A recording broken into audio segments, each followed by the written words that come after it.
मालदीव के राष्ट्रपति मोहम्मद मोइज्जू की भारत यात्रा दोनों देशों के बीच संबंधों को दोबारा बेहतर बनाने में अहम रोल निभा सकती है। चीन के करीबी माने जाने वाले मोहम्मद मोइज्जू के चलाए इंडिया आउट कैंपेन के 10 महीने बाद उनकी भारत यात्रा काफी मायने रखती है। इस कैंपेन के जरिए मालदीव से भारतीय सैनिकों की वापसी की मांग की गई, जिसके बाद तनाव काफी बढ़ गया और भारतीय सैलानियों ने बड़ी तादाद में मालदीव जाना बंद कर दिया था। मोइज्जू की भारत की पहली द्विपक्षीय यात्रा दोनों देशों के बीच राजनयिक संबंधों को नए सिरे से कायम करने और सहयोग बढ़ाने की कोशिशों का संकेत है।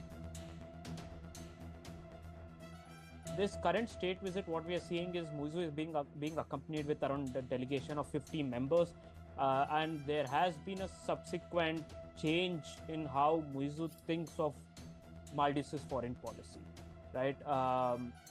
So this in itself, especially with all the positive signals that India was giving with continued assistance, replacing Indian military with the civilian experts, offering more and more assistance, continuing with loans, continuing with high impact community development projects. So these were certain positive signals that India continued to send Moises administration despite them having close relations with China. प्रधानमंत्री नरेंद्र मोदी और विदेश मंत्री S Jaishankar के साथ बातचीत के दौरान व्यापार, आर्थिक मदद और क्षेत्रीय सुरक्षा जैसे प्रमुख मुद्दों को प्राथमिकता दी गई। मोइज्जू ने मालदीव की वित्तीय मुश्किलों को लेकर भारत की समझ को माना और भारत के सहयोग पर भरोसा जताया। भारत के 750 मिलियन अमेरिकी डॉलर के रिलीफ पैकेज और सैनिकों की वापसी ने दोनों देशों के बीच तनाव को कम करने में अहम रोल निभाया।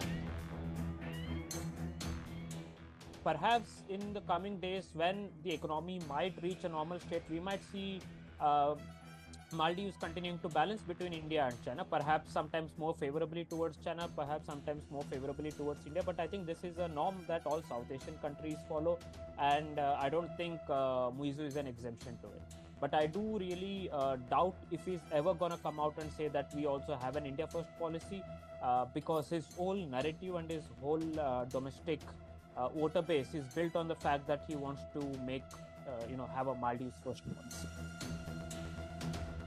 भारत से संबंध सुधारने की कोशिशों के बावजूद मालदीव के चीन के साथ मजबूत व्यापार और रक्षा संबंध बरकरार हैं।